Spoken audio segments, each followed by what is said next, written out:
Howdy, folks, and welcome to the Hunting Stories Podcast. I'm your host, Michael, and today we're going to hear some stories from another Michael Batease of the Elk Calling Academy.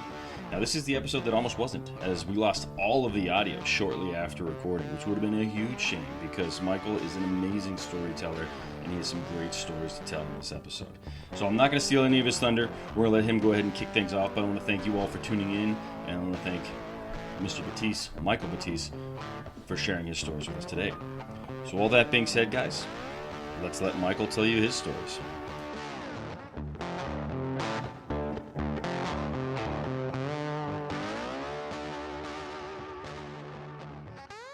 All right, Michael, welcome to the Hunting Stories Podcast. How you doing? I'm doing great. Excited to be here. Thank you for reaching out and offering to come and sit down and chit chat with you a little bit tonight. Yeah, absolutely, man. I don't know if I told you this already, but I've heard you on plenty of podcasts. I've even seen you on some. I'm a little disappointed you're not wearing a funny hat tonight. But yeah, man, you have a huge wealth of knowledge, and you struck me as a storyteller, and so that's why I wanted to reach out and make sure that we heard some of your best stories. So again, thank you so much for joining us, man. Oh, it's my pleasure. It's my pleasure. Yeah, excited to be here. Yeah, it's it's been a wild ride. Throughout the years, I was blessed to have a grandfather that had a passion for the outdoors, and he's really the one that introduced. I can remember, age 5, 6 years old, and going fishing with him and grandma, and just hanging out with him. I looked up to him and admired all of his guns, and I mean, so from an early age I had that influence on the fishing and the passion for the outdoors. But unfortunately he was to that age that he couldn't hunt anymore when I got to hunting age. But yeah, I mean, some of my fondest memories of childhood is having grandma and grandpa pick me up and in the truck, and up to the mountains we go with the camper. And this was in Eastern Oregon. So I used to take the boat up and troll up in reservoirs for trout, and take the camper up over by Halfway, Oregon, which is outside of Baker City, and fish high mountain streams up there.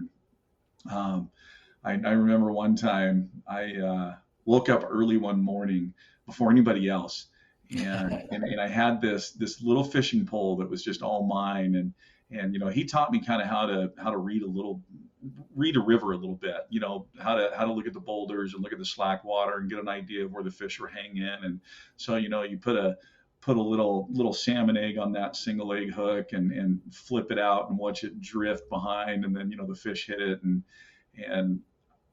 I was fishing there just outside of camp right there, and then he got up and he's like, okay, come on, we're gonna go up river a little bit. And I was fishing in this one spot, and grandpa started working downstream a little bit, and I was so focused on what I was doing, and all of a sudden I looked down and I couldn't see him, and I was like, holy crap, where'd he go? And so I leaned over to look down the river a little farther, and that rock was completely filled with moss, covered with moss. And I remember slipping and falling in the river, and I should say in the creek. So I managed to get myself back up on shore, but the only problem is I lost the grip on my fishing pole when I fell in the water. Oh no.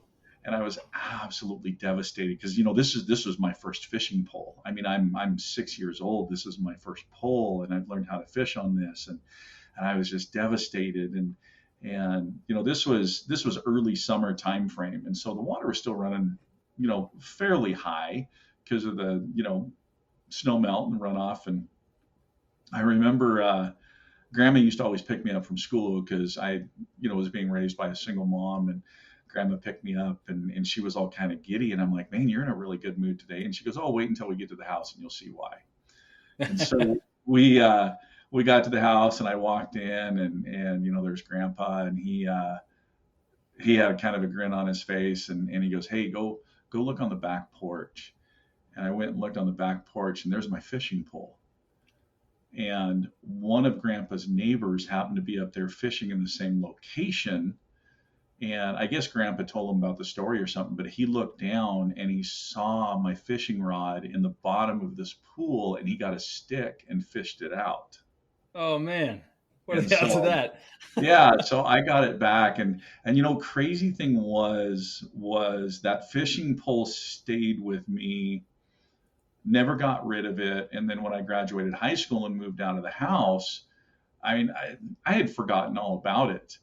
And my mom remarried when I was 10 years old, and my stepdad, he's the one that really introduced me to hunting, Mm-hmm.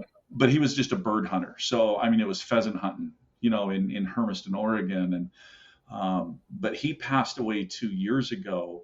And when I was down at mom's the summer after, he had passed, and she goes, "Hey, do you want all of his fishing stuff?"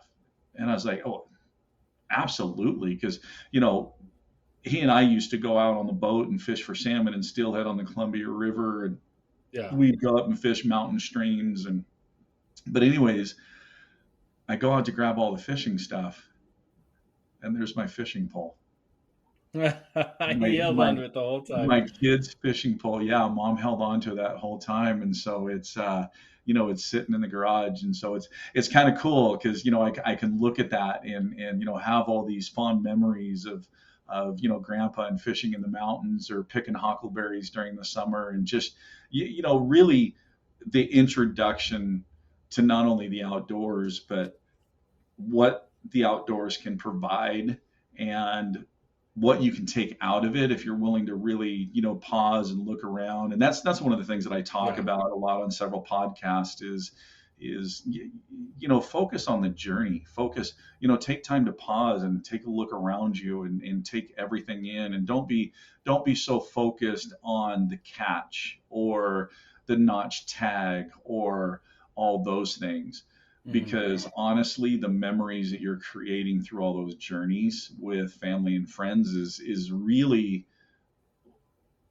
it's tremendous. It's something that you can always look back on and go, man, that was a special time, and that was a great part of my life. And so, yeah, truly blessed to have those people in my life to introduce me to the outdoors and really get me started in the right path. And then now the journey down the big game, Yeah. that's a completely We'll different story. we'll get into that one in a second. Let's see. Oh, This yeah. is why I knew we needed to have you on the podcast, is because you just immediately jumped into stories. Let's go ahead and introduce yourself, Michael. Oh, Like, yeah, yeah. Sorry, man. like, Sorry, who are sorry. we talking to here? That's okay. So, I know hey, who you are. I've been following you for a long time. But like, to the people that don't know Michael Batease, who is Michael Batease? Go ahead.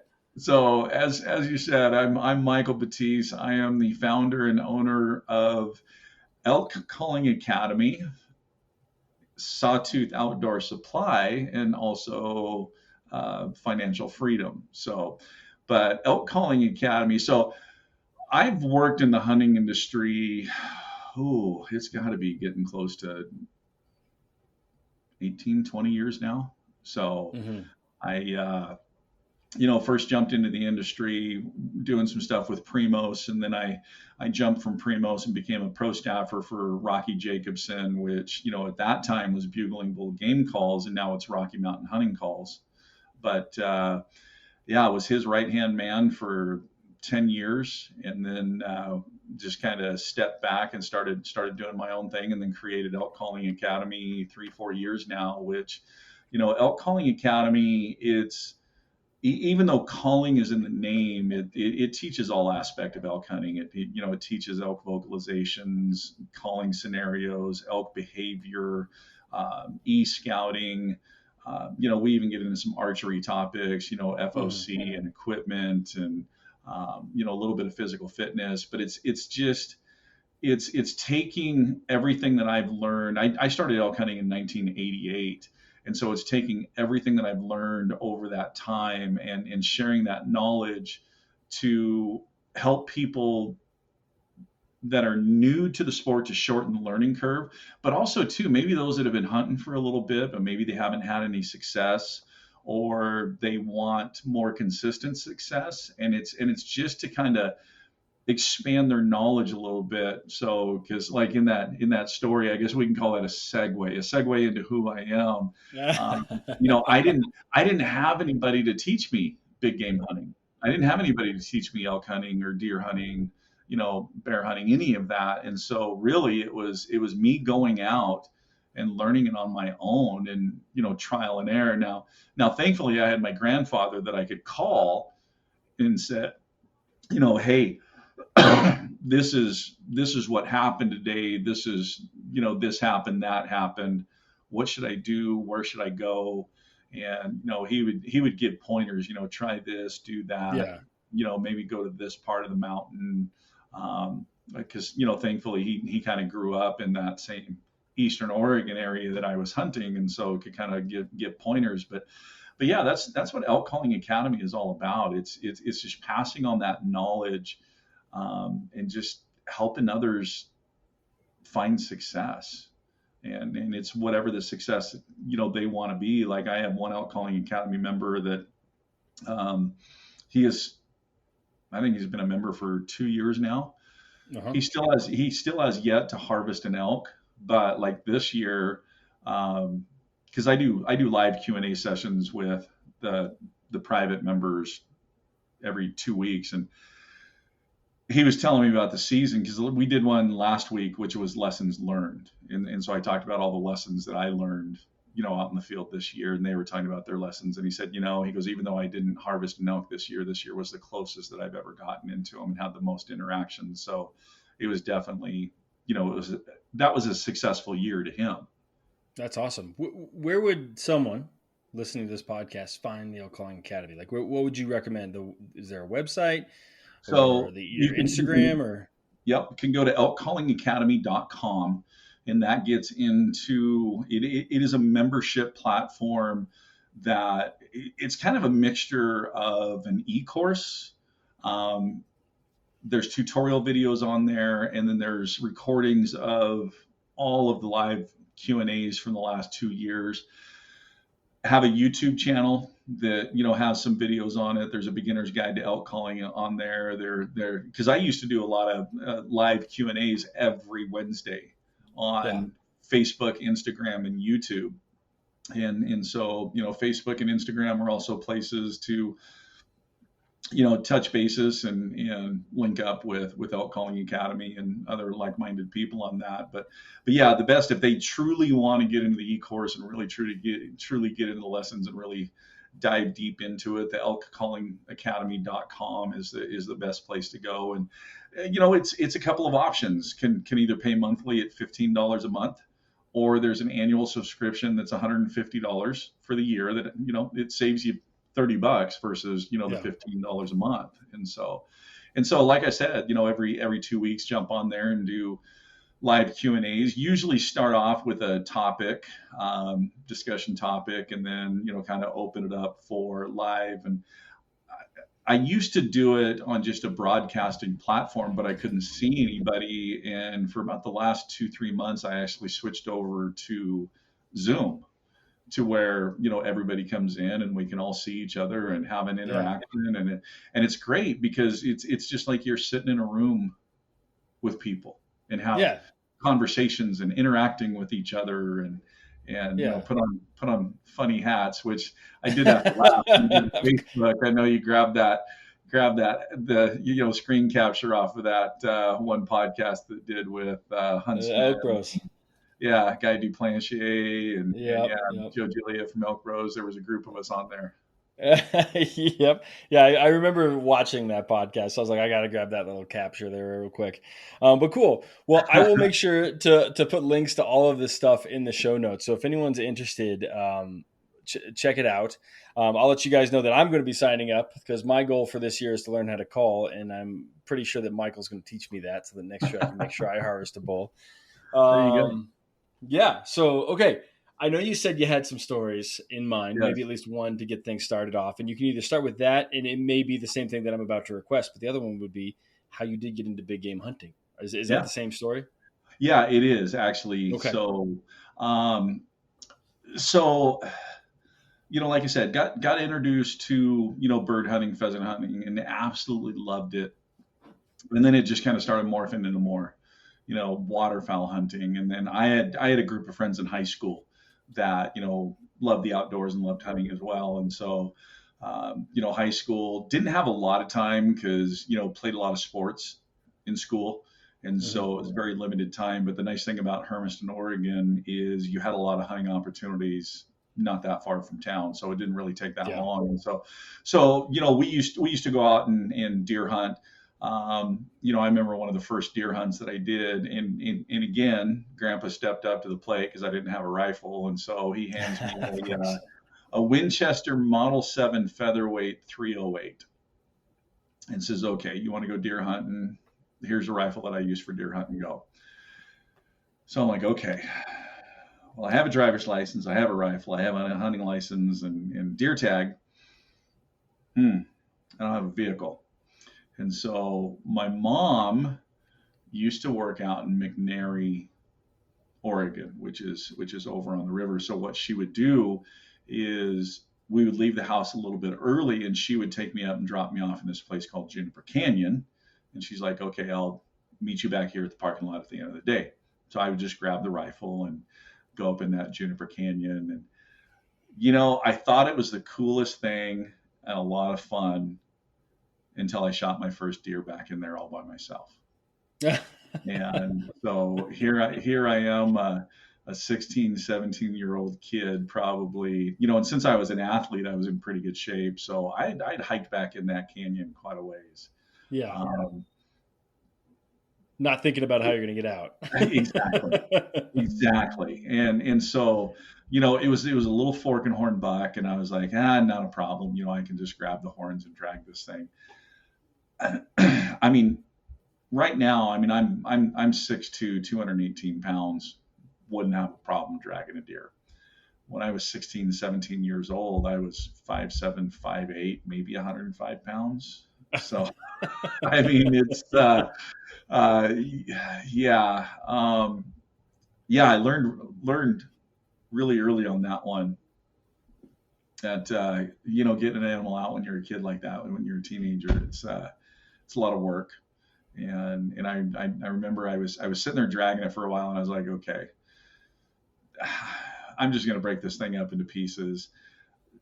The backpack that I had was one of those old wooden frame military rucksacks. Not, I mean, that thing was uncomfortable as all get out when it was empty. But let Yeah. alone you break down a buck, and I had really no clue. I mean, I'm kind of sitting there looking at this thing, going, okay, here's separation of meat. You can see different lines, and it's like we're just going to start whittling. We're just going to start taking things off, see if we can get this thing small enough to fit in this rucksack, and get out. And um, there was no way I could fit all of that in that wooden frame rucksack. So it took me 2 trips, and I got to the second trip, and I made it out to the parking area with about 3 minutes to spare before Mom comes pulling in.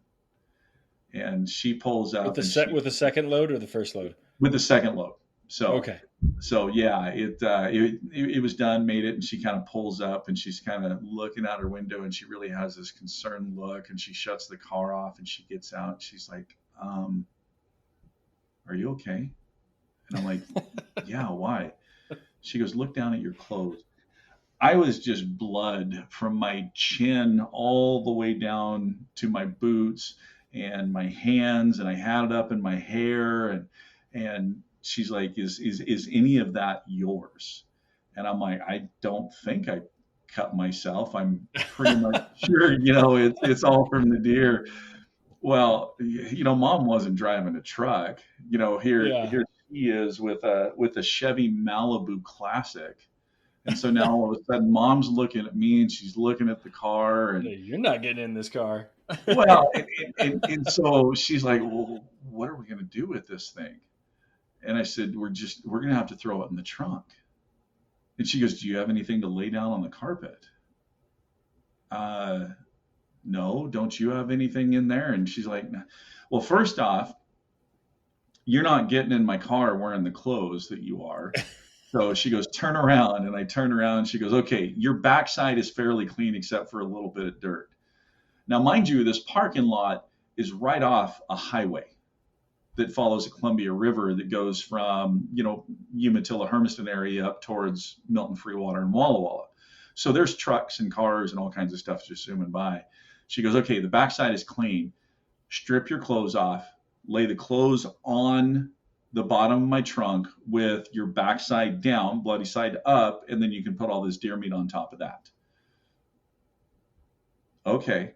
So I can only imagine what it's like with people driving by, and here's this 16, 17-year-old kid that's stripping down to his underwear. And then not only that, then has to grab all the deer and put that on top of all that. But then I had to walk over to the water and wash my hands and my arms before I got into the car. So I'm sure here's the spectacle of this car with my mom standing there leaning against the car, trunk up, and I'm over there squatted down on the water, washing my hands and my arms, getting the blood off so I can get in the car and we can go home.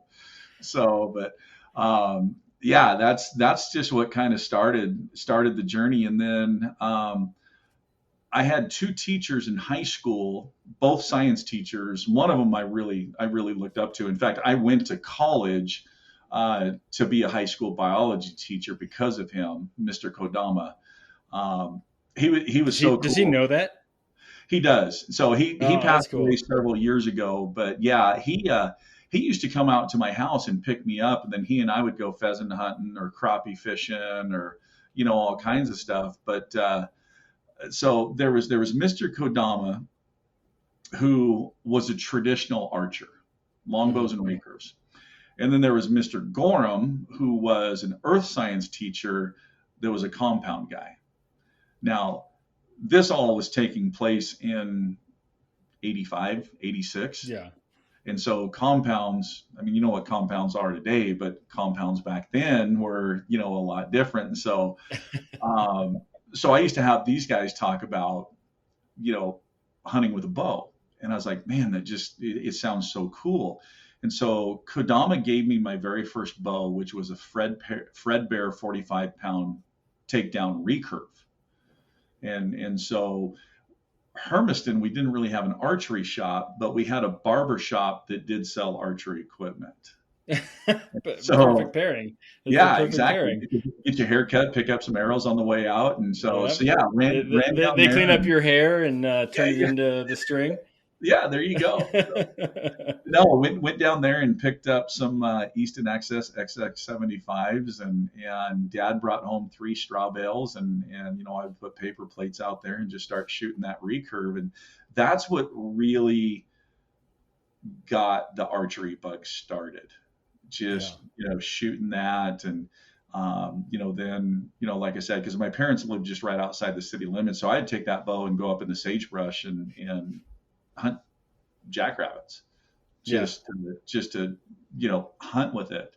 Yeah, that's amazing. And then, and so I had a couple of buddies that got into archery also, and so there's the little 3D. Well, it's not. Back then it wasn't a 3D course. It was straw bales with a flat paper target that had animals printed on them, and so we would always go out and shoot that. And Jay, one of the buddies that I always did that with, he had a guy that he worked with that was, pretty big into archery. And that guy kept giving me a bad time about the recurve. He's like, oh, you got to go a compound. You got to go a compound. You got to go a compound. And so he had a Fredbear Whitetail 2 compound bow. And so I bought that from him. And so that was my first compound, but I still shot it fingers and instinctive, same way I did my recurve.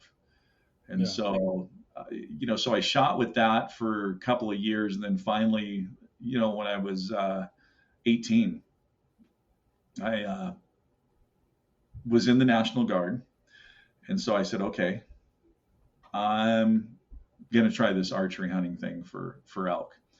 And oh man, before the season, my uncle was, a big hunter. He grew up hunting and his family hunting. And so I told him, I'm going to take this bow and I'm going to go try to go elk hunting. And he goes, okay, I got something for you. And I told this part of the story on another podcast, but he goes in the other room and he comes back in and he brings this thing. And he goes, "What's this?"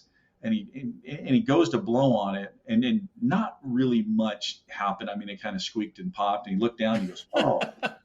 He goes, "Hold on a minute." And he rips this thing off the top, and then he goes in the other room, and then he comes back in, and he has a condom. Oh God! And he opens up the condom, and he stretches it over this deal, and he gets a paper towel, and he cleans all this stuff off of it, and then he grabs his little pocket knife and he makes this little slit, and he blows on it, and it makes this sound, and I'm like, oh, what the hell is that? He goes, well, that's a cow elk. This is a cow elk call, and I'm like, where did you get that? He goes, my brothers and I made them. He goes, it's an old pill minder box, and the condom on the latex, when you blow on it, you put pressure with your bottom lip. And I'm like, okay, first off, there ain't a snowball's chance in hell that I'm putting my lips on that condom. There's no freaking way. So, and he kind of looks at me and he goes, it's not used. And I'm like, well, yeah, I saw you take it out of the package, but still, freaking condom. And so he finally talks me into it, and I said, fine. So I gave it a try, and I'm not going to say it was the perfect representation of a cow sound, but I was like, you know what the heck? What do I have to lose? So I got a question. Where did your uncle? You said his uncle and his buddies. Where did they get the idea of making this thing? Like he said, it was homemade.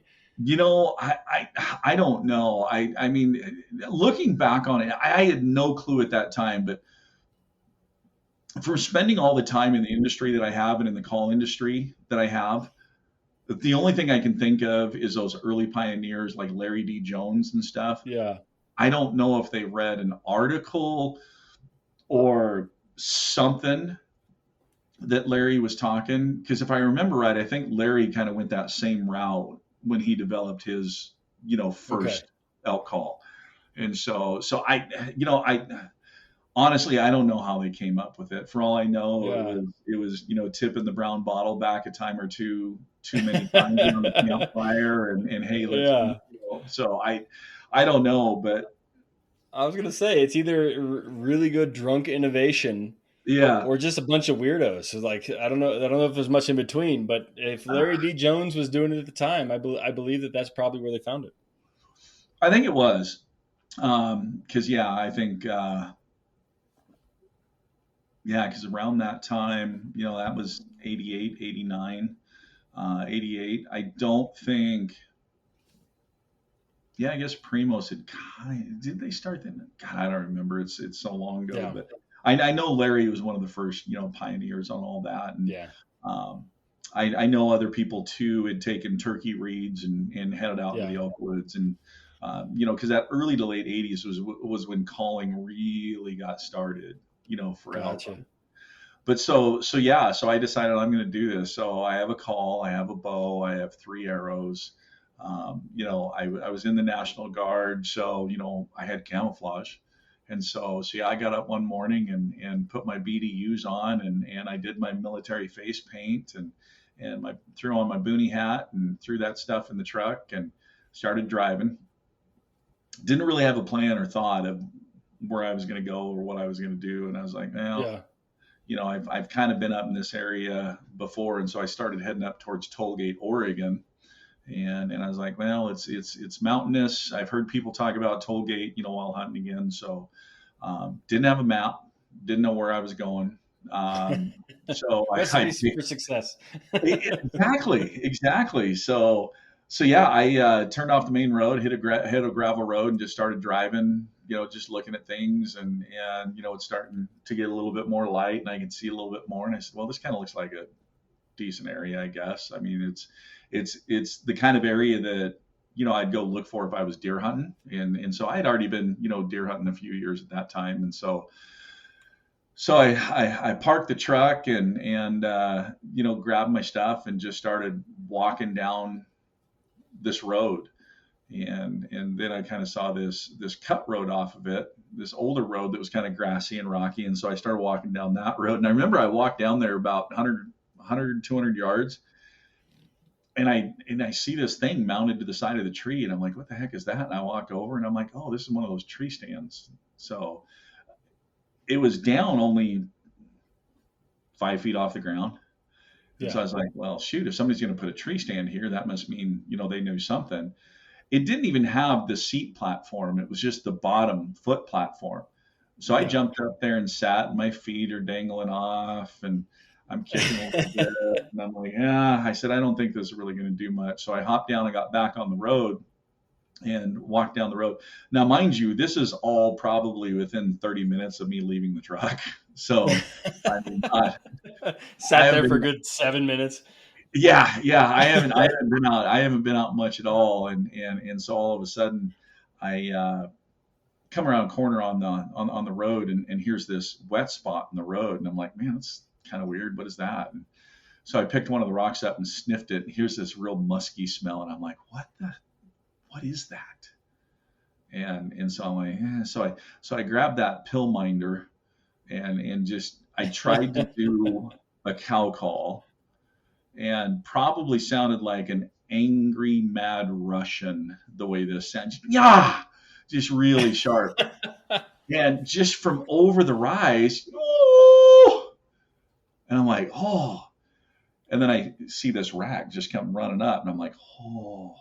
And so I fumbling, trying to knock an arrow real quick, and all of a sudden, here comes this 5-point bull, and I'm just sitting there, and man, that bow's just shaking and the arrow's shaking. And I'm frozen. I'm just in awe. And this bull, comes up, and he bugles a couple of times, and he's pacing back and forth. And then he turns and he goes back over the knob. And I'm finally, the shaking stops, and I'm like, oh, that was the coolest thing I've ever experienced. Now what? I'm going to follow him. So I went up and I went over the roll a little bit, over that knob, and down the backside again. And I'm like, okay. And I still had the arrow knocked and everything. And so I hit that pill minder again. And he screams, and I see him coming through the trees. And I'm like, man, okay. Pick a spot. Grandpa always says, aim small, miss small. And he comes up, and he starts pacing again. He stops and he bugles. And so I draw back, let that arrow fly, and how it hit its mark, I have no stinking clue. Wow. And he blows out of there, and he only ran 50, 60 yards and falls over. And I'm watching all this. And now, mind you, remember I said only 30 minutes from the truck. I'm maybe 250 yards, 275 yards from my truck. That's amazing. Don't tell me you tried to drag him out. I did. So I went up. I went up and gutted him out. And I'm like, okay, this isn't all I got to do is just go up this little knob, and there's that old road. I can walk back and drive the truck down here, and slide him into the back of the truck. And man, I grabbed that rack and went to pull, and nothing. No, yeah. he wasn't budging. And so I'm like, okay, we gotta do this. We got to do this in pieces. And so I ran over, got my truck, drove the truck down that grassy, rocky road just on the other side of the knob. And then as I would take a piece off, I would walk it to the truck. And then I'd come back and I'd take another piece off and walk it to the truck. And I was smart this time because I actually had game bags. There you go. But my game bags were what my grandfather gave me, which were old sheets that my grandmother had sewn together to make game bags. So innovation runs in your family. I'm guessing it does. Yeah, we're innovators of Conda milk calls and game bags. So had we known then what we know now, we might have figured out a way to market. Should have trademarked all that stuff back in the 80s. Exactly. Now the funny thing is once I got everything and I got it loaded in the truck, I drove back, and there's a place in Tollgate called the Tollgate Station, and I had been in the Tollgate Station once before up there snow skiing on a high school trip up there at Spout Springs, and I walk in there to get something to drink. And it used to be when you walked in Tollgate Station, you took a left, and they had this whole room that was dedicated to Bigfoot. And so I grabbed something to drink, and I grabbed a snack, and I walked in there, and I was walking through looking at all the casts and stuff, and here's a map of Oregon with pin marks. And then I noticed on the side it said the pin marks represent Bigfoot sightings. And I'm like, oh, that's kind of cool. And then all of a sudden I look at the map a little bit closer, and I'm like, holy crap. That cluster of pins right there is exactly where I was hunting, and look at all these Bigfoot sightings. And so no clue of where I'm going, but yeah, why don't we go into a place that has tons of Bigfoot sightings and all these pins and pull an elk out of there? Why not? So yeah, absolutely. That's awesome. that was amazing. That was the introduction to archery elk hunting. If it wasn't for pure dumb luck, that day never would have gone the way it did. So, but yeah, I've heard plenty of times I'd rather be lucky than good. So, absolutely. I mean, it's that is being part of that is part of elk hunting. It's being in the right place at the right time, and but that really got the juices flowing, and then. I moved up here to Idaho in 2003, 2004. Got linked up with a group of guys that welcomed me into their camp and took me back into their hunting spot. And back there in that hunting spot, and I still didn't know how to use a diaphragm reed at this point. I mean, I was all external reeds, external calls. I mean, it was the. But you'd graduated off of the condoms. Yes. I was going to say, wasn't packing the condom laced pill minder box anymore. It was Primo's Terminator and the old 901 lead cow and calf bite down cow call. Gotcha. And so, but yeah, I linked up with these guys, and this was 7-8 miles back in. It was an ATV trail at that time, but 7-8 miles back in the canyon, in the backcountry, away from the roads. And this is the type of place where you're laying in your tent at night, and it's not uncommon to hear 12, 15 different bulls just screaming at the night. And that's when it was like, okay, I want more. I want to learn everything I can about these, because these guys just fascinate me. I have the utmost respect for them, and I want to learn all I can about these guys, because I want to come out and interact with them. I want to come out and be successful year after year after year, hunting these guys. Yeah. And that's what started the journey. I tried a couple of diaphragms at that point. I'm like, okay, I'm going to figure this out. And holy crap, when I first started, it was ugly. It wasn't pretty. It was gagging and spitting and sputtering and making horrible sounds, and spitting the diaphragm reed out and almost puking to get that thing out of my mouth. And so then and these were traditional reeds, and then I stumbled across the Primo's pallet plates, and then that actually started. I still couldn't bugle worth a darn by the next season. I could cow call okay, but I couldn't bugle worth a darn. So, and we just teaching yourself here. You're just taking the equipment and trying to figure it out. Oh yeah. Okay. So it was just figuring out and watching people, and I played piano growing up, and I never learned how to read music, but I could play by ear. If I could hear somebody play something or hear it, I could match it. Okay.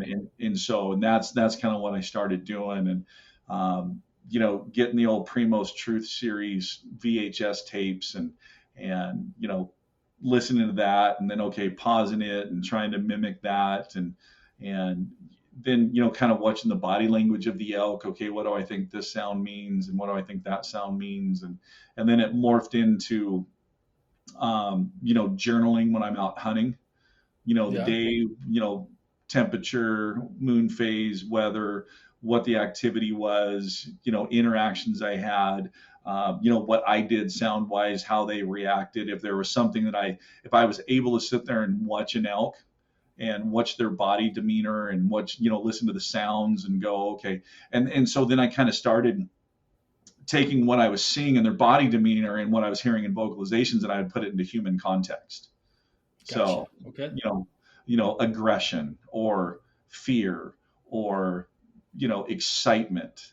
And so that just kind of started that whole process of starting to, put all these pieces of the puzzle together. And, you want to talk about somebody diving down a rabbit hole to find out, to get to Wonderland and see what's in the bottom. That was me with this. I mean, books that I can get my hands on. And if I was, at a hunting show here in Boise and somebody was giving a seminar, man, I was sitting there listening.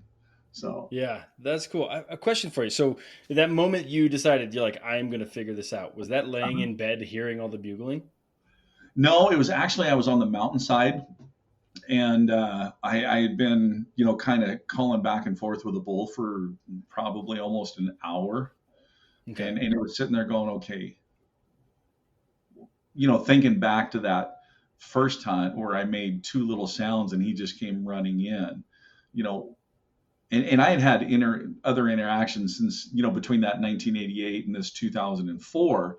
I had other elk hunts and more pure dumb luck with elk hunts, but no, I was calling to this bull, and I'm just sitting there, why isn't he coming to me? Why isn't he coming in?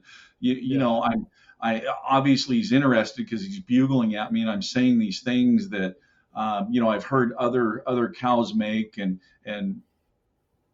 it just started that question of why. Yeah. Why didn't this happen? Why didn't this work? And I didn't understand setups. I didn't understand thermals. I didn't have any of that knowledge. But it's just that first question of why. Gotcha. That's what put me on the journey to answer that question of why. I mean, there's still times when I'm out in the woods where I'm like, okay, why? So for all you guys that are new into the elk hunting world, the question of why never goes away. Yeah. But the more frustrating thing is when oh yeah, I know why. I know why they walked away. Yeah. I had a very short season this year, but I had one interaction, and as soon as I was like, oh, there he is, there's the bull, and then it went away, and I was like, oh, I know why.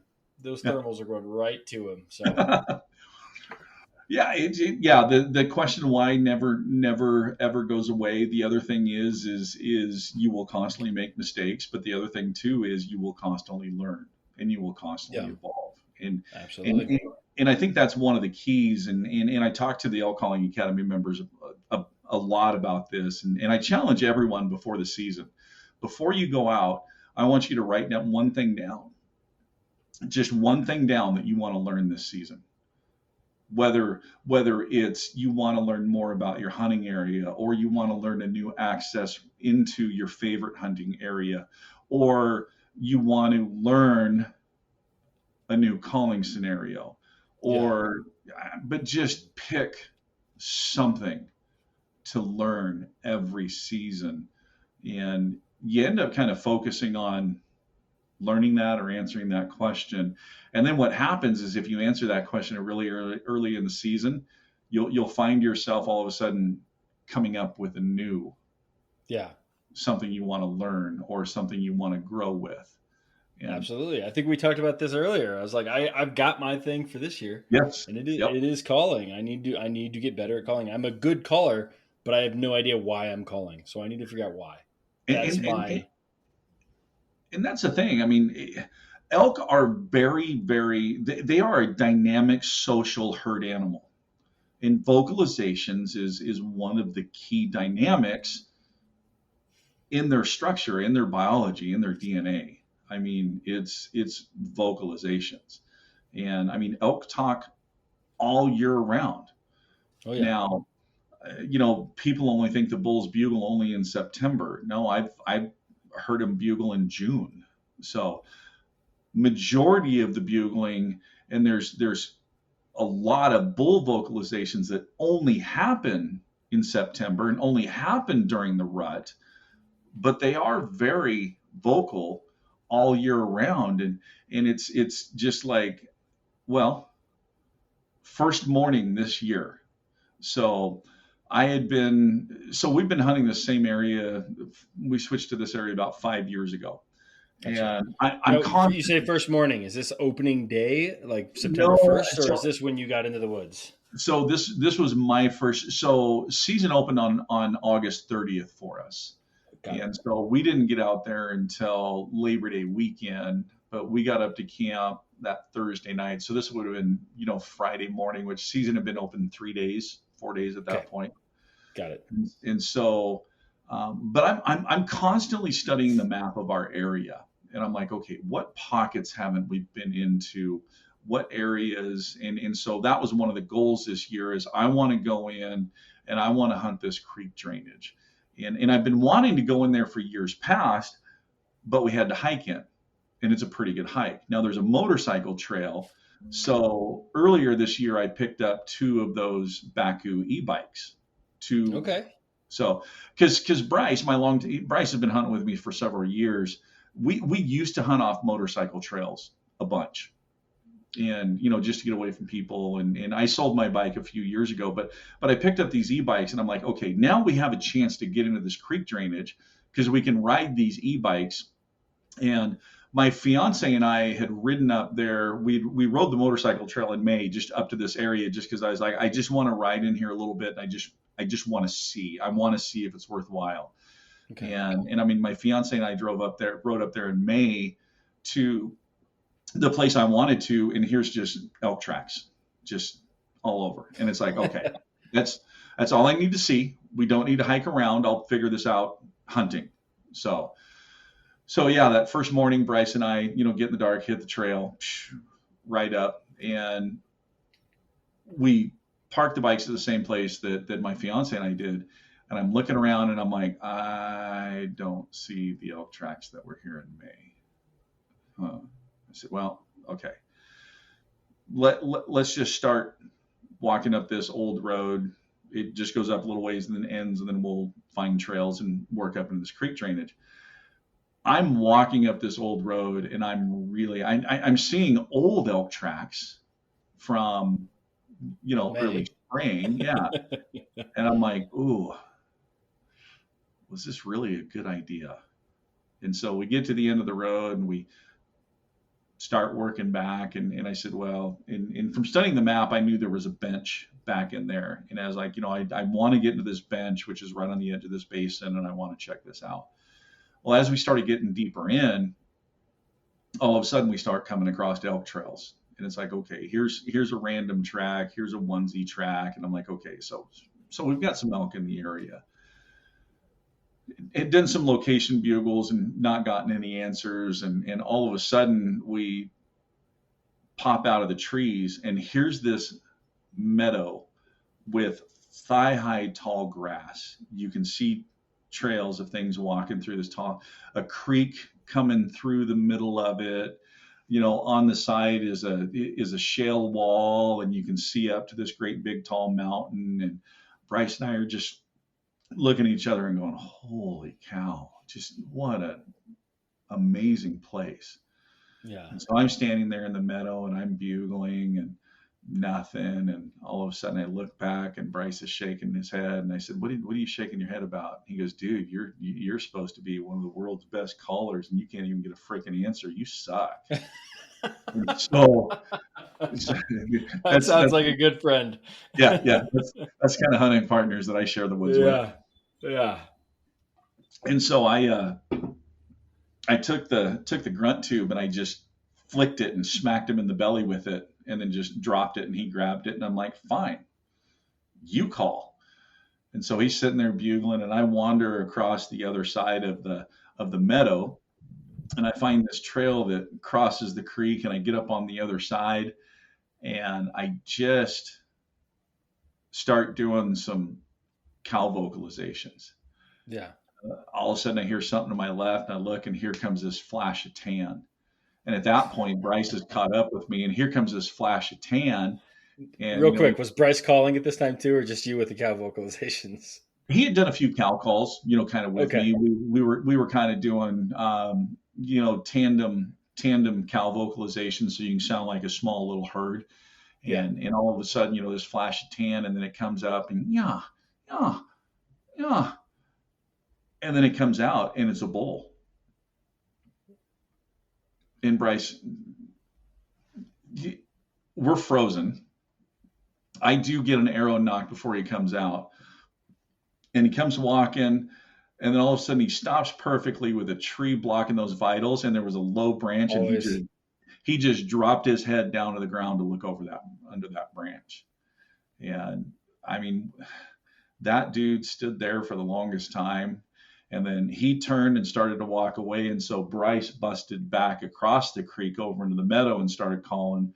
Well, now this dude's just going back and forth above me. He's trying to figure out a way around me. He doesn't know what I am, but he knows something's there. Something's out of the ordinary. I mean, they know their home place. I mean, it's just like if you walk into your house and there's something new in the corner of the living room when you walk in. All of a sudden you're like, that's never been there before. What is that? Where did it come from? How did it get there? And that's kind of how these elk are. But he's trying to loop around me and get to Bryce. And so I'm trying to move up and improve my position. And finally the dude turns and walks away. So I go back and I jump across the creek, and I tell Bryce that, I said, yeah. I said, he turned and walked away. Then all of a sudden Bryce goes, did that bull mew? I said, yeah, he mewed 3 or 4 times. I didn't know bulls mewed. And I'm like, are you serious? I said, Bryce, think about it. When they're born as calves, they don't know how to bugle. And, they spend a year to 2.5 years of their life with the cows and calves. So the only vocalizations that they hear is mews. And that's the first vocalizations that they make. So, I mean, it's just like a child saying its first word. That's the first word for, that elk. And so I said, he just wandered just up there. I said, let's circle back around, jump on the other side of the creek, and let's get over where he came from. And I'll put you down on this point, and then I'll back up because we could see through. I said, we'll put you on that point. I'll get on the backside, and he should come right across for you. And Bryce goes, what do you mean? I said, dude, I had my shot opportunity. And that's one of the things that we do. We don't switch caller shooter by day. We switch by interaction. So I said, I had an interaction. I had a shot opportunity. You're the shooter now. And so we get over there, and I start calling, and I start doing a breeding sequence, which is basically a bull with a hot cow. And then I could see that bull start picking down through the trees. And then all of a sudden Bryce goes, he's coming, knock an arrow. He's coming, knock an arrow. And I'm like, why is he telling me to knock an arrow? You're the shooter. I'm calling him in for you. And so I barely knocked an arrow, and that dude popped up right there by me. No way. And then he flew right past Bryce, and then, right into my lap. And so, but that's one of those things where, that was something that Bryce learned in that moment about, bulls mewing. Yeah. And so, in fact, see, I told you memories were going to pop in, and I'm going to dive down a rabbit hole. Let's do it. So I remember I was over at International. Well, hold on, Michael, real quick. Oh, yes. That bull popped up. Yeah. Did you put an arrow through it? No. Oh. Okay. We had to finish that story before you moved on to the rabbit hole. Yeah. But go ahead.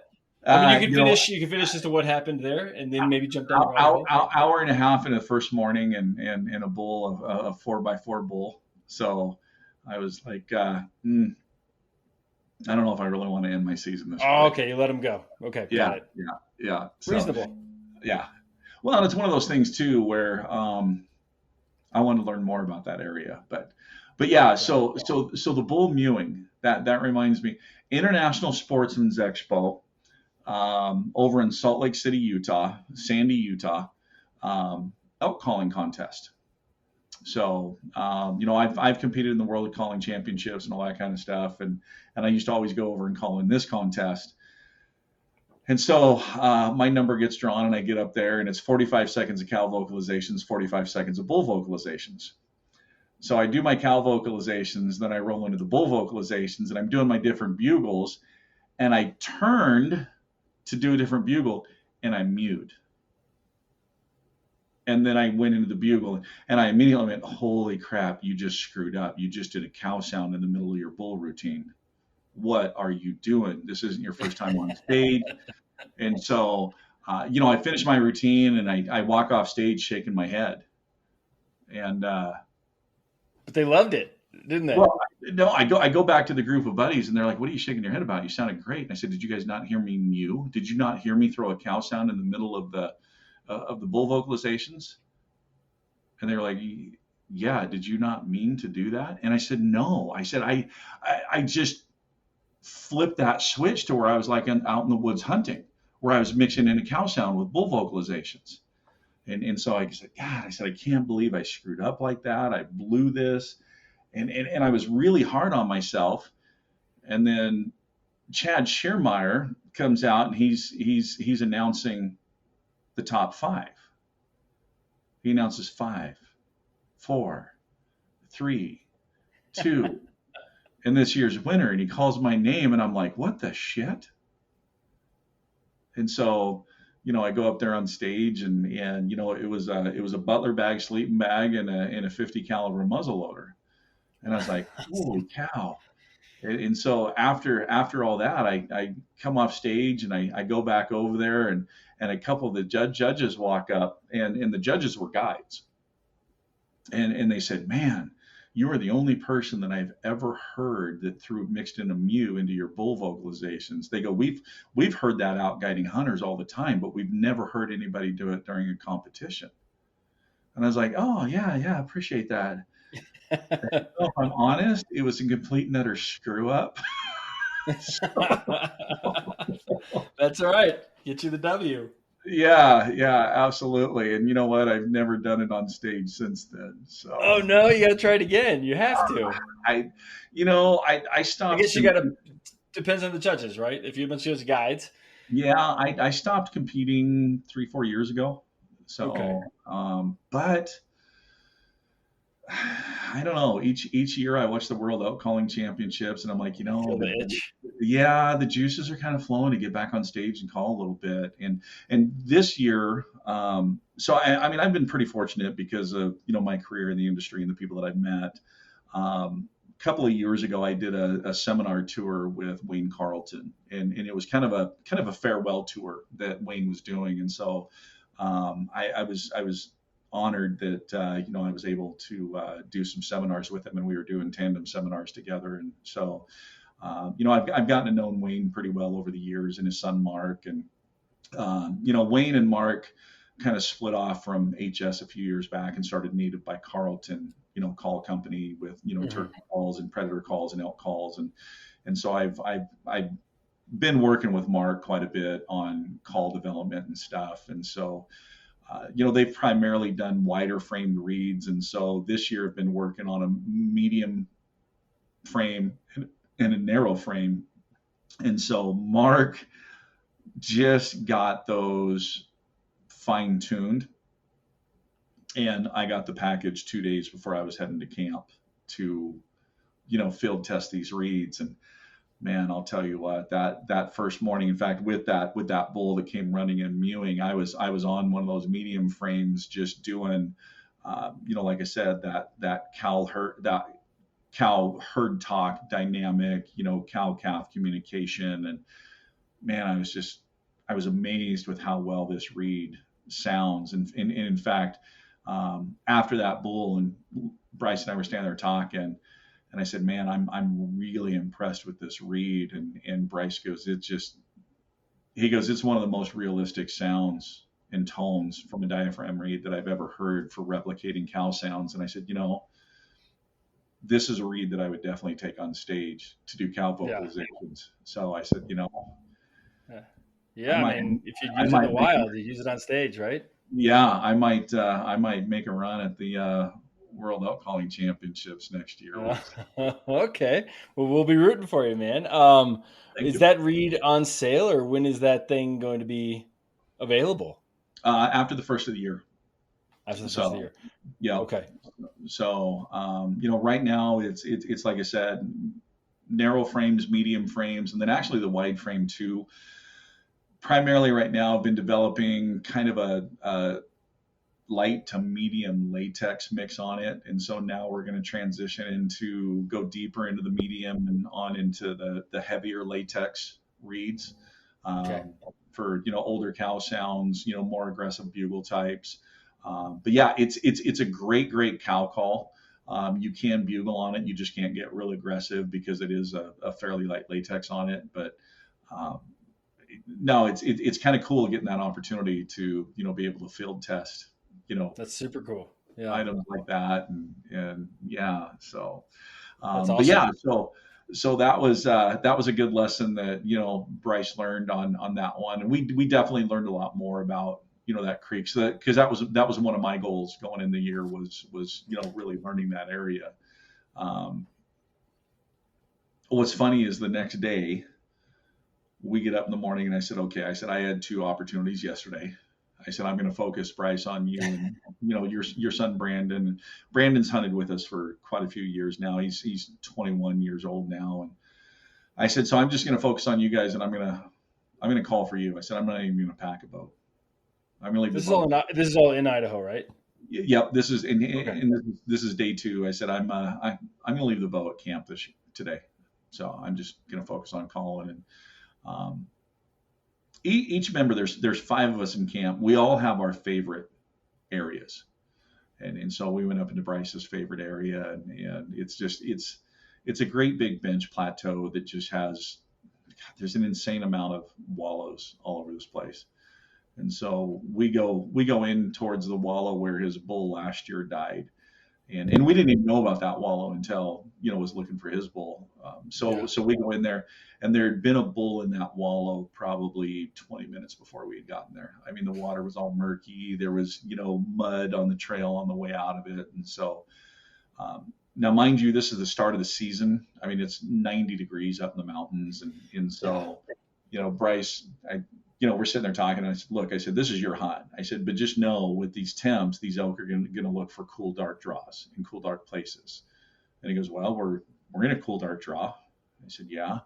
He goes, I've never really hung out all day by a wallow. I said, well, they're heading to bed.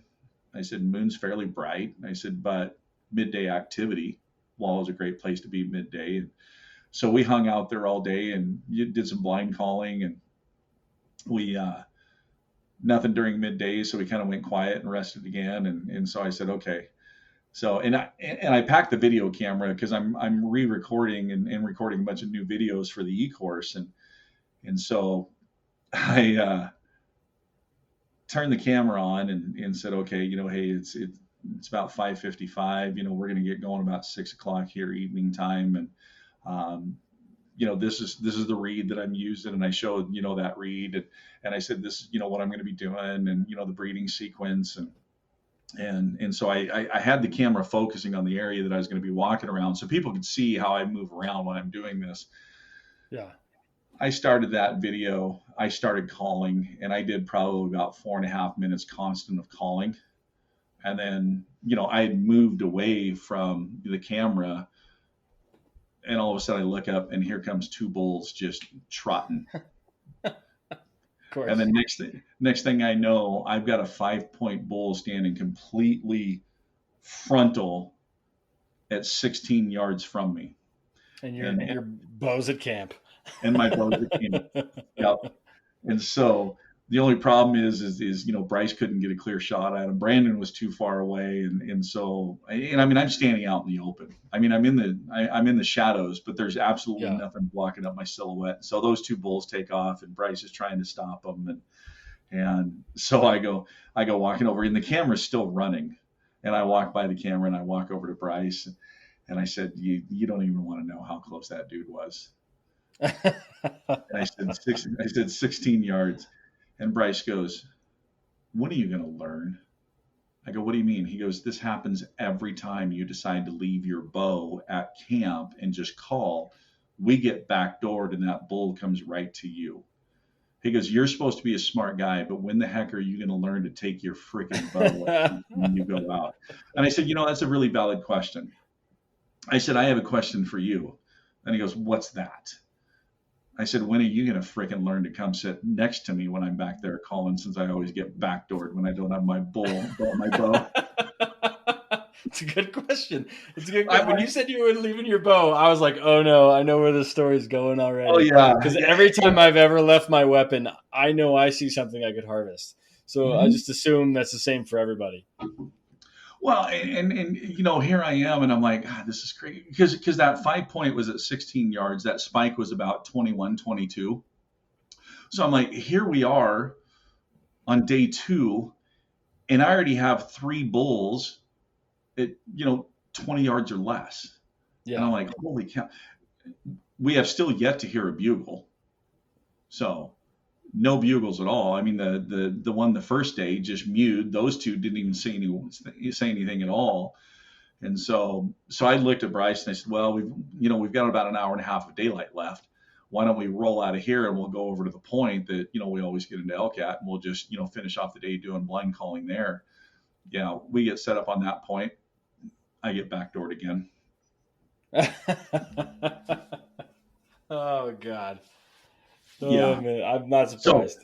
So that's another lesson that I pulled away from this season is as long as I have a tag in my pocket, my bow is going to be with me. Yeah. So I guess, thanks, Bryce. I finally learned my lesson after how many years of this. So tag in my pocket, always pack my bow. But, part of it too is I get more enjoyment out of those guys punching tags. Cause I mean, I've been very, very blessed and fortunate to, have a very, very high success rate on harvesting elk all throughout my career.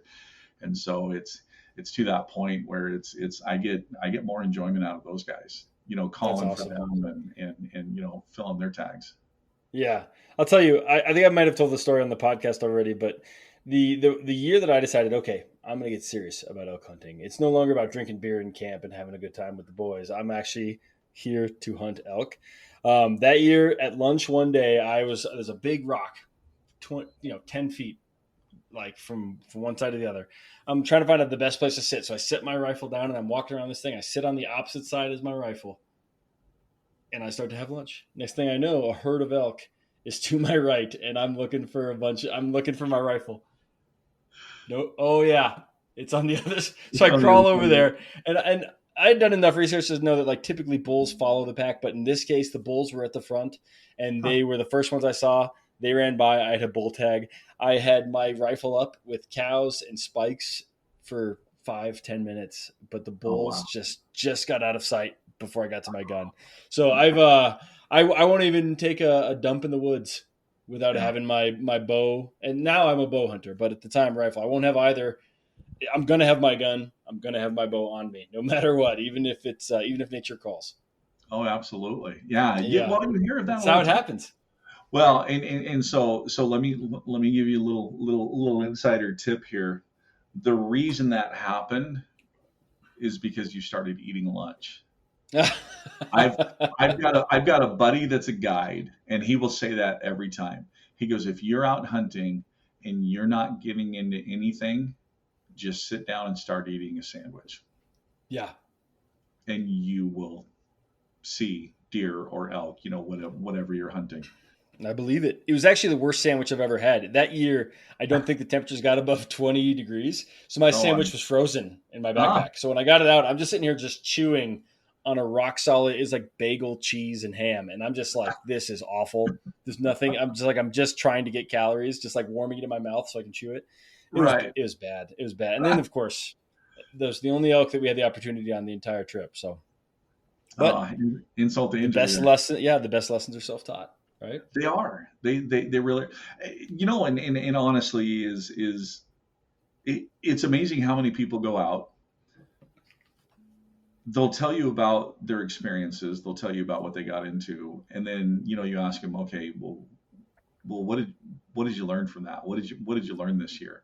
Yeah.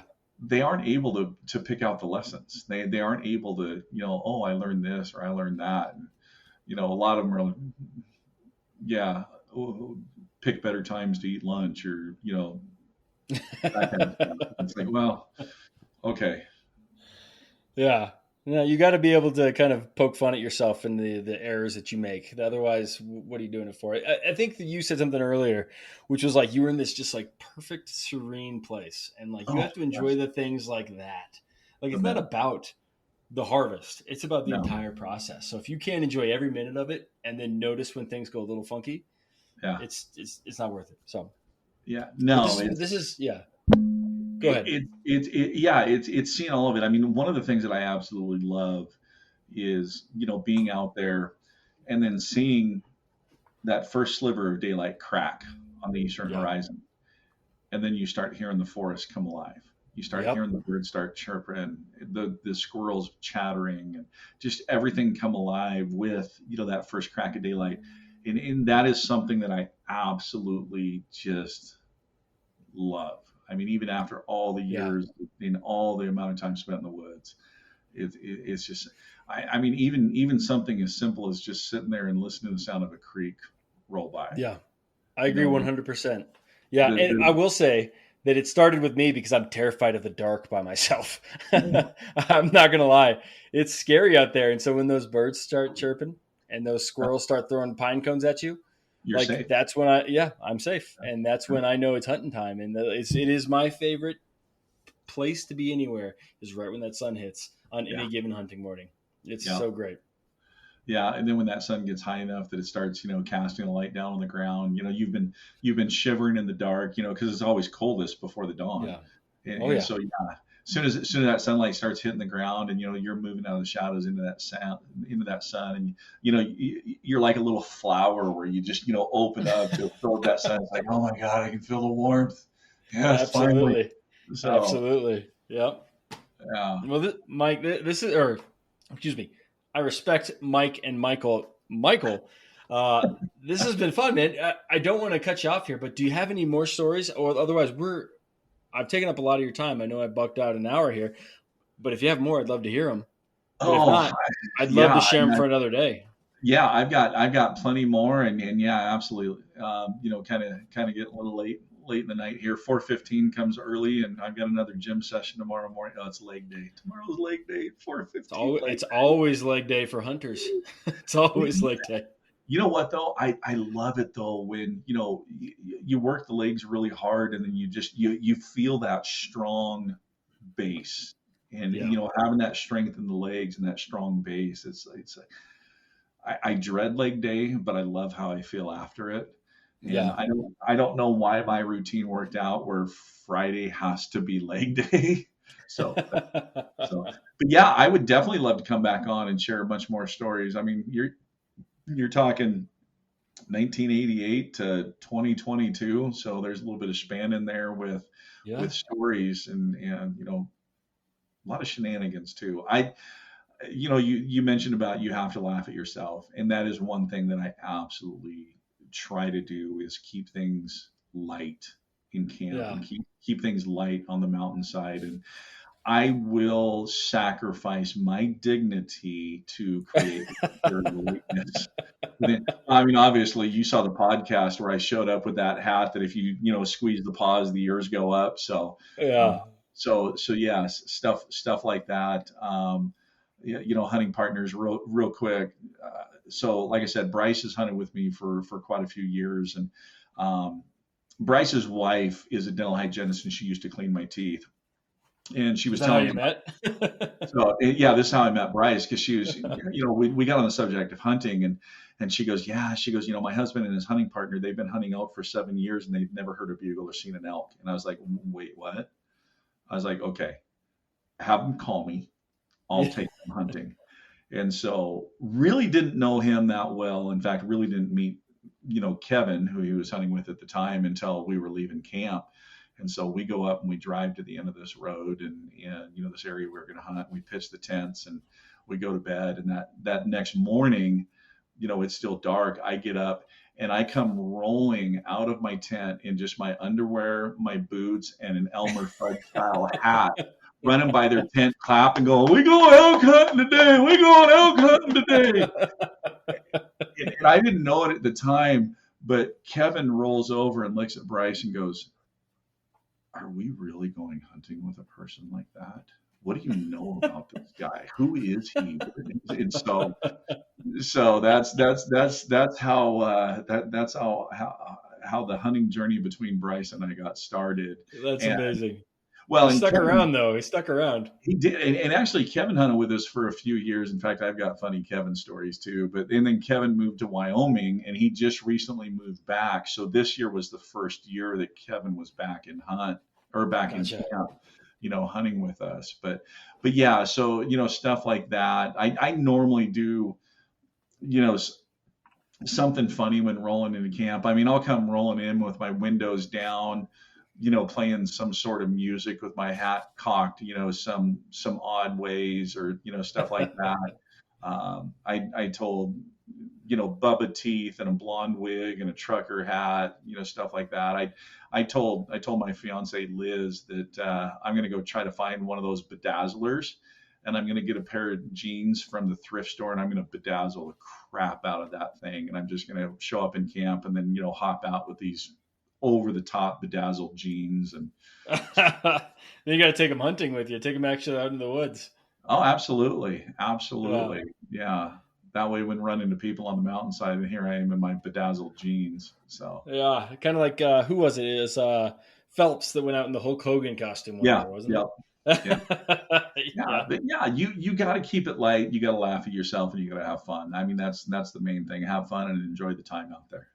Absolutely, cool.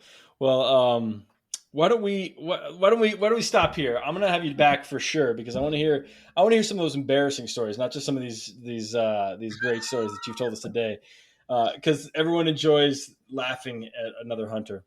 Yes. But for now, let's go ahead and tell the people where they can find you. And okay, I know we've told them already, but let's give it to them again at the end here to make sure that they're paying attention, Michael.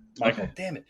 It's so funny because I am a Michael. I'm not a Mike, but I've never met another Michael, not Mike, and now I can't even get it right. So I am sorry. It's all right. I'm such a hypocrite here. Hey, I've been called a lot worse, so it's good. So I bet. All right. So yeah. So the website is elkcallingacademy.com. It's like I said, that is the paid membership that gets access to all of the tutorial videos, all of the private live Q&As that we do every 2 weeks. And then social media, Facebook, YouTube, Instagram, and TikTok. Just you cringed a little bit on TikTok there. Yeah, just a little cringe. I don't do a lot on TikTok, but I see the popularity on it. So it's kind of one of those things where, probably where the people are. Probably out of all of them, Instagram is where I post a lot more. Okay.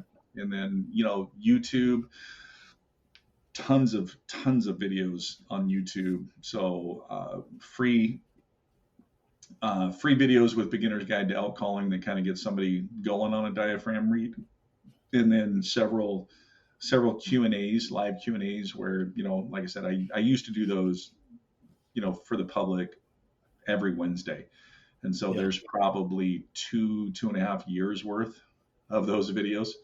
So, but just tons of information. But yeah, Elk Calling Academy across each of those, and then elkcallingacademy.com. And like I mentioned before, that one is a paid site. It's either $15 a month or $150 a year, Gotcha. Annual. So, and we are, I had mentioned earlier that I was re-recording a lot of the e-course videos because I actually am going to be transitioning sometime next year over into an actual e-course platform where it's going to be a lot easier to find information. It's going to be a lot easier to find the videos and just kind of a different setup. And so I've really been working hard to really get that dialed in and everything put together on that. And we'll still continue the private live Q&As for all of those members every 2 weeks, just working on getting all those things and all the pieces of the puzzle put together. So, but still, right now, the elkcallingacademy.com gets access to all that. Once we do make the transition, say for example, if somebody pays the $150 for the annual membership, when we do transition over into the new platform, I'll give everybody codes. And so basically they're, they still have time left on their annual, say, 4 months, they'll have a code that they can punch in that gives 4 months worth of credit over onto the new one. So, perfect. Awesome. Well, Michael, thank you so much, man. This was fun. I can tell you're a natural. Like I said at the beginning, you just jumped into stories. Like, didn't even introduce yourself. You're like, I got some stories to tell. I know. This has been perfect. You're exactly the kind of person we want to talk to.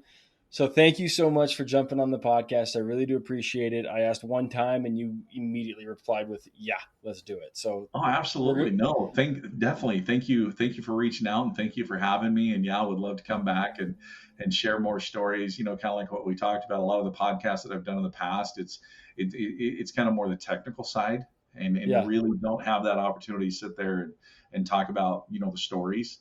I try to incorporate those stories when I'm doing, seminars and stuff, because, those are experiences, but most of those type of stories, there's usually a lesson learned or, it's supporting something that I talked about, but just being able to sit here and tell the story about my background and how things got started and evolution.